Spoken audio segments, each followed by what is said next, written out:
Good afternoon, everybody, saw lovers of the world. Do you know what? Before I start the video, I just wanted to say a quick thank you to all of you guys that comment on the videos. There's a few of you regulars that I try and say hello to. Stafford and Mr. Rakers Down in New Zealand. And there's a few of you guys, I think you're in America. Post up when you see a comment, post up and tell me where you are, guys. Because I really appreciate you commenting every time. All you regulars that just post up a little comment or post up your, just you always say a nice little comment, and it feels like we've got a bit of a sort of community going on, which feels odd. I see the bigger channels saying stuff like that, and I never really understood it. But it does really feel like that, and I've got to say, every time you post a comment, I really appreciate it. And it makes it worth making all these videos and taking some time away from the family and stuff to come out here and film a little video in my shed. So I really appreciate it. So as you'll have seen from my stories, we have a couple of new boys in the shed. As you know, there's always a couple of saws that I've got my eyes out for, as I'm sure we all have. There's a couple of there's always a couple of saws I've got my eye open for. The bigger Stihls are always the ones. So here where I am in South Wales, in the west of the UK, there's not many big saws about. There's a few 65, 70cc saws about. Lots of sort of Stihl 361, 044s, 461s, that sort of thing. The bigger Stihls, so 064, 066, 88, 880, 660, are much fewer and farther between and command quite a lot of money. And the same for the bigger Huskies. So once you get into the 85, 90cc Huskies and stuff, they command big money. So I've always got half an eye out for one, but I don't want to pay big money. Because inevitably, when you're talking about 25, 30-year-old saws, they need going through. Not many people really know what they're talking about too much. They're always saws that have lived under a bench or something and stuff like that. So when people run a cloth over them and then want all the money, you think, well, they're going to need going through anyway. So I'm always on the lookout for a bit of a gem. So, and the 064 specifically has always intrigued me because the legend has it that it's not that much heavier than a sort of 046, or like I've got a 461. But it does pack a much bigger punch. So they've always interested me. I think an 066 or a 660 is maybe another half a kilo or a pound, if you're in the States, heavier. So they've always really interested me. So does a 66 or a 66 Magnum and that sort of stuff. And I've run those actually. Thank you very much to Stafford and Rakers Down in New Zealand when I was on a New Zealand trip. They did let me run some of their bigger Stihls. They've got quite a nice selection. And 090, Mr. Rakers Down, your 090, that experience of running that saw lived with me forever. So yeah, 064, 066, 066 Magnum, all great running saws and still in a usable package, and a really good rival to the big Makita Dolmar saws. So I've always been looking out for one, and finally one came up. Really, how I like them, really grubby saw, sat in a shed. Not cleaned, just as it had been put away. Really messed. Really. Let me grab you actually, and then I'll talk to you about it while we have a look around it. So here she is, 064. Now I've done a bit of. Well, I haven't done any research actually. I've got to be honest. My friend Stafford in New Zealand knows much more about these than I do. The only thing I know about Stihls is there's a bit of a thing about a red lever, isn't there? And this is a red lever. I don't think there's quite as much mystique about them as people make out. I think it just denotes like an early saw. But let me know. Let me know what you know about red levers. But yeah, I did clean out and find the serial number, which is starts 129, which is the important bit with Stihl, I think. So yeah, that marks it as an early saw. It's also got the magnesium air filter colour, not the later plastic air filter cover. Yeah, so I think she's an earlier saw.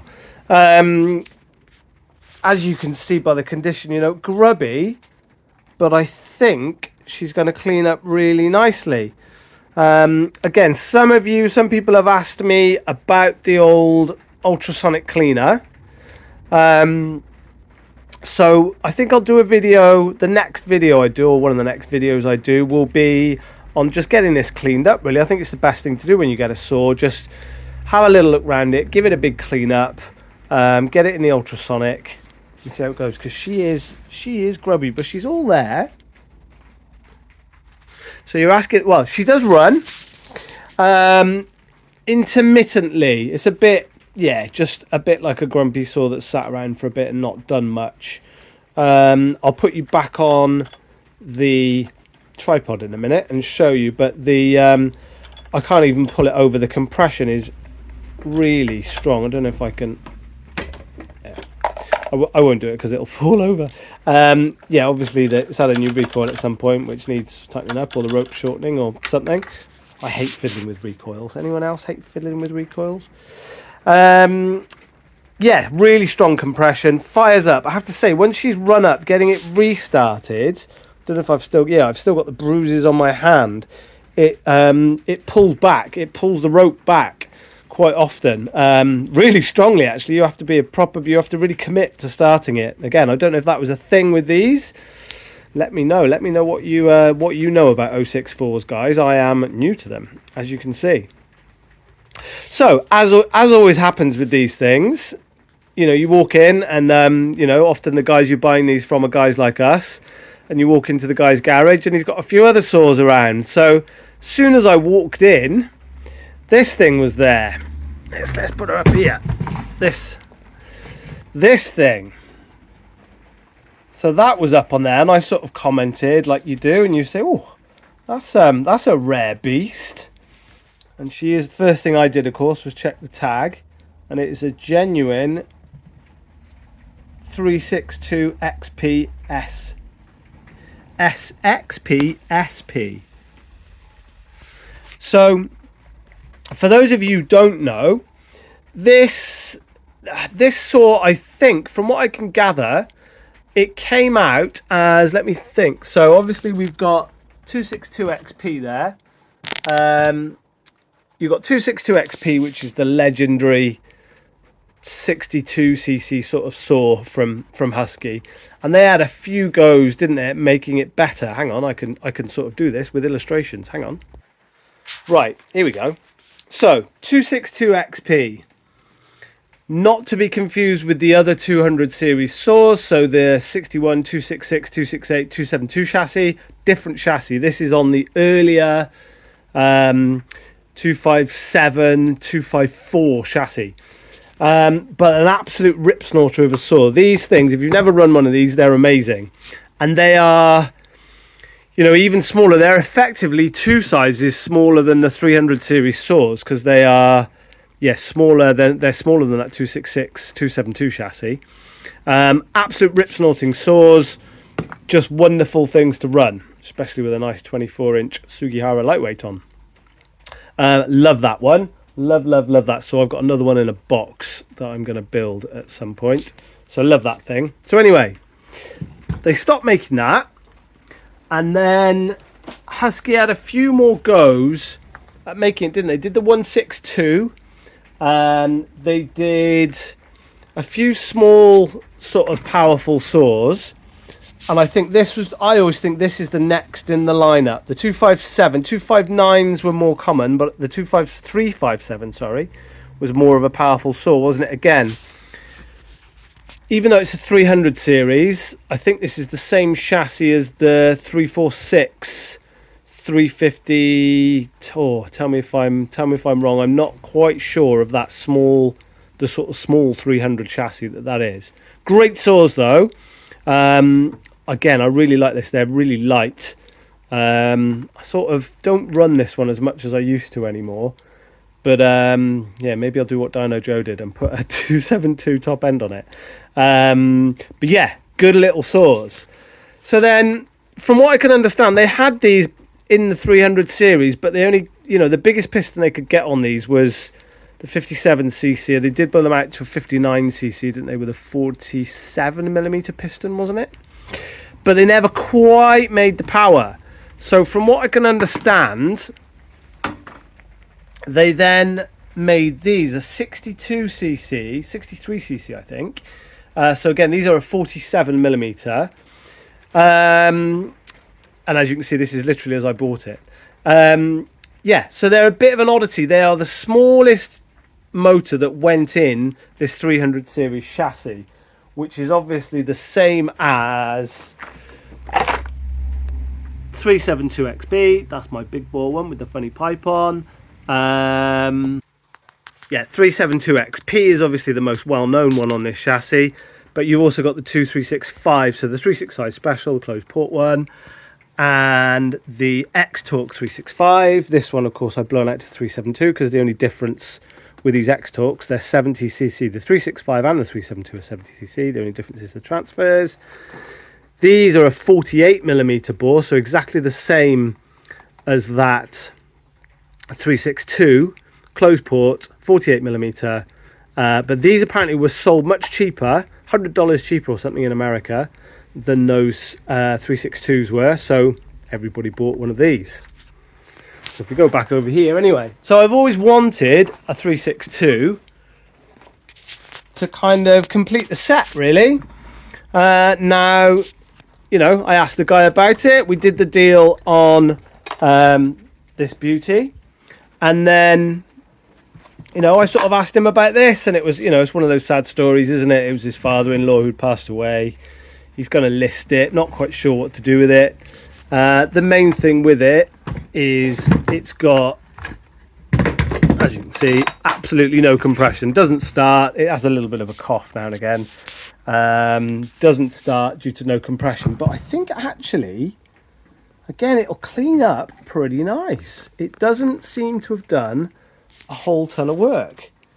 So I'm hoping closed port. I think these were a similar horsepower, maybe with slightly more torque to those 262s. The 262s are 4.8, 4.9 horsepower. I think they were dynoed at back in the day. That one I've got is a base gasket delete and an exhaust opened up a bit and it rips. So yeah, I'm excited to run this. Pistons are a bit harder to come by, but I found a Golf piston. I haven't even pulled it apart yet because I wanted to film the two saws literally as I got them for you. So I'm dying to get into this, clean it all up again, get it into the ultrasonic cleaner, get a piston in it, maybe do a couple of tweaks, do a bit of transfer work and stuff on it and see what she's got. So let me just put you back on the tripod and yeah, we'll tell you what the plans are. So there you go. I wasn't really expecting to do a potted history of small capacity Husqvarna saws there, but hopefully you enjoyed it. And again, you know, don't know everything about everything, do I? So if there's some other stuff information you can add to this, I'd be massively grateful if you would. All you guys out there are super knowledgeable on this stuff, I know. So tell me about 064. So plans, I need to go through this. I want to clean it. I want to get it running. I want to find out if that... Oh, I'll show you the compression. Sorry to stop myself halfway. Let me just show you that it's got all the compression. Really has. I'm not even going to try and start it. You know, it does run, but it's bruised me a bit, and I just want to have a little look at it before I start it. Obviously, the main problem is it's only got a little 18-inch bar on. Is it just me that buys these things second hand and wonders who buys an 064 and only runs an 18-inch bar on it? Have they just put it on for sale? I don't get it. Don't understand. So I'll probably treat it. I've got a few bars that will fit it. The bar on my 461, that Panther 50 bar on that 372. That's a Stihl fitment, the 3003 fitment. But I think I'll probably just treat it to like a 25 or a 28-inch Stihl light bar. Or there are, I noticed, chainsaw bars here in the UK have got some nice Sugi light bars, like this one, like the one on this. God, this is light. So yeah, like this, the these Sugihara light bars. They've got a couple of them in 25 inch, I think, which I quite like that 24, 25 inch bar length. So yeah, maybe we'll do that, but it deserves a 28 really, doesn't it? So we'll see. Put a bar on it. I need to clean it up. I want to run it. I want to run it against the big bore Makita, against the 7900, against the 461 as well. Actually, I'm really interested to see the difference there.